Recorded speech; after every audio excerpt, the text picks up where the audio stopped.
punëdhënësi nuk ka të drejtë të largojë për punë punëtorin, nëse ai ka kërkuar të drejtë të vetën, në rastin konkret nëse ai thotë unë nuk mund punoj në këtë vap, i dashur drejtor apo pronar, të lutem, a mund ta punojmë sot këtë punë tjetër? Nuk kem të me bën çka do me jetën e askujt.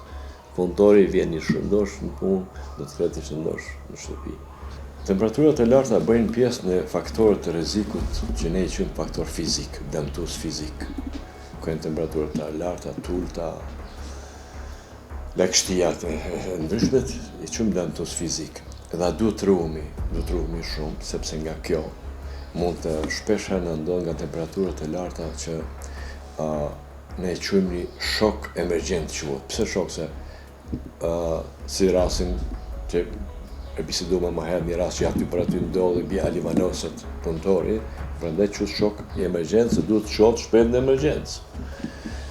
Plus, temperaturat e larta mund të shkaktojnë edhe smundje afatgjate, që thëmë ne më vonë të shfaqen pasojat. Cilat janë këto? Smundjet e lëkurës me fjala. Mund me vite, pa disa vite mund të shfaqen këto.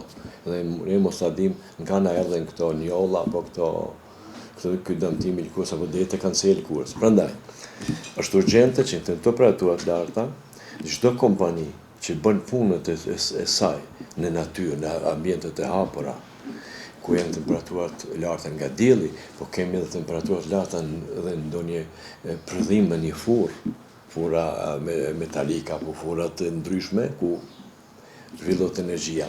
Po konkretisht në këto ditë të vapës të verës, ne këshilla si japim. Ujë në një ujë të pishëm të përdoret sa më shumë. Edhe ne themi sa më shumë, po të ketë vendin e çastshëm ku, nëse themi ndërtimtari ku ka marrë ai ujin, nëse nuk e siguron dikush ujin, që ta ketë ujin, ne themi bollak. Edhe vërtet duhet të pihet shumë më tepër se që edhe nëse nuk ke nevojë, sepse ndjersa del edhe padashën tonë, atë edhe padashën tonë duhet ta pijmë edhe ujin, do thotë, nëse llogaritë diku të 2 fishot ose deri të 3 fishot ujë i zakonshëm. Këshilla ujit e para. E dyta, në orët e vapës që llogaritet nga ora 11 e ditës diku deri ka ora 16-17, është zona kur është vapa më e madhe, ku janë rrezet më të forta dhe që ndikojnë drejt për drejt në shëndetin e punëtorëve. Në këtë rast duhet mundësisht që t'i ndjekin vendet ku ka më të freskëta apo të kenë ndonjë hije, gjithmonë ne kemi parasysh të vendet në ndërtimtari, por nuk ka vetëm ndërtimtaria, mund të jetë edhe bujqësia. Pra në këto orë është mirë të bëjmë pauza më të shpeshta, të gjejmë vendet pak më të freskëta, të mos na ndërpresim punën. Është në momentin kur do pritet puna, po është një hierarki, një normë standarde në gjithë Evropën. Me fjalë deri 35 duhet të menaxhohet temperaturat. Çka me menaxhimi ky? Ujë, dhënia e ujit, ndjekja e hijeve, pauzat e shpeshta, ndalimi i alkoolit, ndalimi i pijeve energjetike, që duhet të ikim sa më shumë të pijeve. Ky është menaxhimi, po mbi 35 shkallë, dhe në 38 atëherë vërtet ka raste që duhet të ndërpritet puna. Nuk mjaftojnë vetëm masa të qilë më lart, po duhet ndërpritet puna. Në orat punës saktojnë pauzat më shpeshta, gjithsesi orari duhet të reduktohet në këto orë të vapës. Ka kompani që prapë thëmë menaxhohet nga vetë kompania, brenda kompanisë, rregullorët e veta që ka kompania, që gjithmonë bazohen në ligjin e punës, rregullorët nxirren.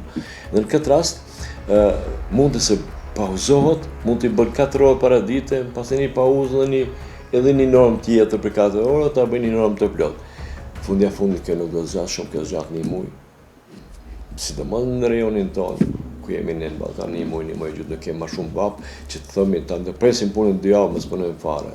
Jo, duhet të zgjidhet, menaxhohet organizimi i punës. Orari gjithsesi duhet të reduktohet, të rregullohet, të riformatizohet, jo me thënë nga ora 8 deri në ora 17, po mund me bën 7, vim pa më herët, punojmë deri në 11, pastaj bëjmë një pauzë, mazi të punojmë dhe kështu diçka kompenzohet. Varet vetë organizimit punëdhënësit. Duhet të vishin sa më veshjet e holla, verore, të bëhen kapelat. Kapelat gjithsesi që i quajmë me një lloj streje, po me para se ose edhe në gjitha anët. Kapelat mund bëhen edhe syzet. kundër dillit. Po varësisht prapë prej punë, ka punë që nuk mund punon njëri me kapele në me këte. Po duhet të gjenet me një fjalë ka veshjet adekvate për verore që quhen. Si që kemi edhe për stinën e dimrit. Do të thotë veshjet sa më të holla, sa më të lehta. Do të kisha thonë si do ta vërejmë një punëtor që është i lodhur nga vapa, si do ta vërejmë, si janë simptomet e para. Simptomet janë me marrëmendje, simptomet pas janë me vjellje. Shpesh punëtorët kanë marrëmendje dhe nuk e din nga i vjen e marrëmendja.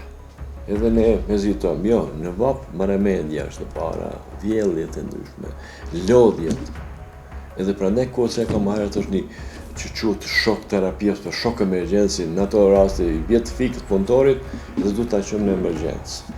Këto janë elementet që vrejnë të punëtorët. Punëtori duhet të kërkojë të drejtat e veta. I ka me ligj, nuk mund t'i bëj asgjë as punonësi. Nuk punon temperaturat lartë, duhet të kërkojë ndihmë punëtorit.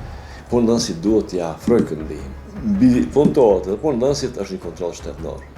Këtu do dalim. Ne sa kemi kontroll shtetëror në bjefjalën çdo lami, po tani konkretisht në VAP. Ishte para një jave dhe ditë diku një vendimi i inspektoratit që çtot kujdesi që të respektohet orari, të bëhen këto masat merren këto qetëse më lart, po a mjaftojnë këto vetëm t'i thotë inspektorati këto, po vetëm ne ta bëjmë një intervistë, t'japim këto këshilla, edhe të shkojnë në vesh të shurdhur. Jo, këto këshillat e mia. Këshillat edhe të inspektoratit. Nëse nuk ka gjoba, nëse nuk ka kontroll, ju pyetet sa po zbatohen, unë mund të them se shumë pak. Shumë pak. Tani jemi prezent, dalim në VAP, i shohim punëtor të punu. Edhe ti nëse i pyesim ata, çfarë masa janë marrë? Ja kanë me hezitu me folja, s'kanë me ditë çfarë masa. Nuk do të thotë askush, jo ne kanë frukt. Ujë, kemi ujë që me bollake, kemi vendin ku do të pushojmë në VAP këto, do të thotë zbatimi i masave shumë i vogël, vetëm pse nuk ka kontroll shtetëror. Kontrolla nuk do të del vetëm me shiku, a në pajisja është vinçi në rregull apo është krani në rregull apo këto tjerat, po në VAP këtë punë ka kontrolla. Inspektorati duhet dalë dhe mund pikën e VAP-s të vendos gjoba nëse shetu kuno, sepse shpëton jetën. Sepse një punëtor nëse rrit 2-3 orë në pikën e VAP-s, ai të nesër nuk është i aftë për me punu. Ai nesër ka temperaturë, apo ka vjellje, apo ka djegje fytyre, djegje trupit, do të thotë ai është i smut. Pse? Nga pasojat që nuk kanë marrë masat e sigurisë në punë. Nuk krijon sëmundje të mëdha VAP-a, po me pasoja afatgjatë e krijon, thash djegje lëkurë. E nuk është lehtë të djeg një lëkurën me fjalë fytyrën të djeg. Rikuperimi i saj është i gjatë pastaj. Punëtori duhet të shkojë te mjeku. Tashti raporti është punëtori me punonësit çka do të ndodh. Duhet të lajmëroj punonësit. Punonësit duhet të pranojnë për kompensimin e pushimit mjekësor. Këtu do të kërkojmë nga punonësi mirë kuptimin, sepse ai punëtor në punën e këtij punonësi e dëmtoj shëndetin e vet.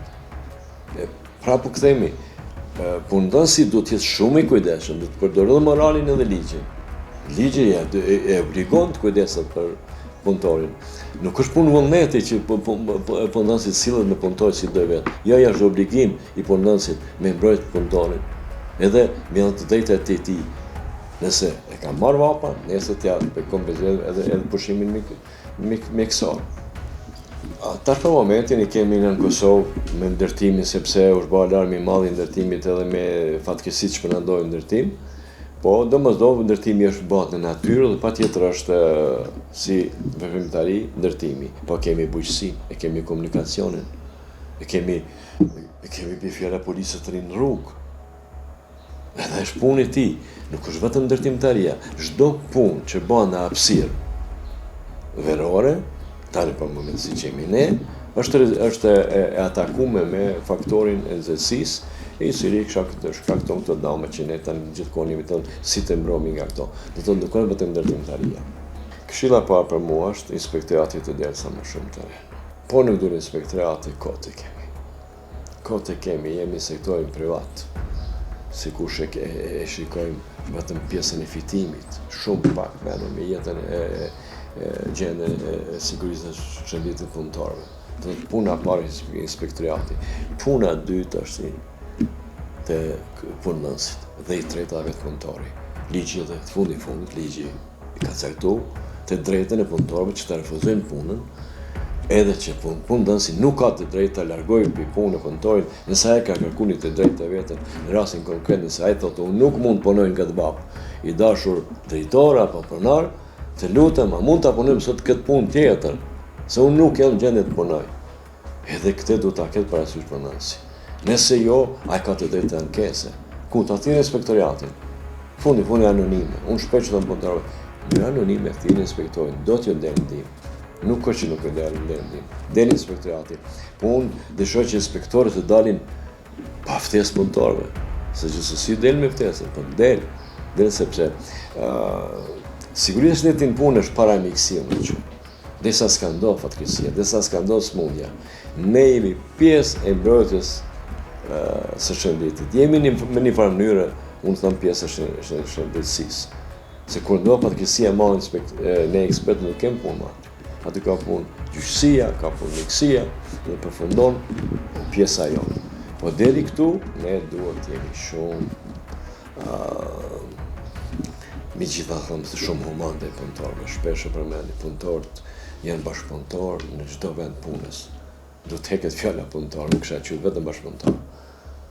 Bashkë me pronarin punojmë, bashkë punojmë me zveti edhe ne bëjmë një punë që përfiton pronari, përfiton shoqëria, ne përfitojmë, bëjmë familjet. Si përfitojmë? Vetëm nëse jemi të shëndosh. E të uroj që gjithë të zbatojmë këtë masa, që shumë pak janë të zbatuar në Kosovë. Kosovë në rajonin e përgjithshëm Ballkanit. Nëse krahasojmë me rajonin e Evropës jemi shumë larg. Atje është instalu, kjo është e vetë kuptueshme, sigurisht është netin punë punëtorëve. Këtu vetëm nëse s'kemi kontroll nga shteti, jemi të lirë me bërë çka do. Nuk jemi të lirë me bërë çka do me jetën e askujt. Punëtori vjen i shëndosh në punë, do të ketë i shëndosh në shtëpi.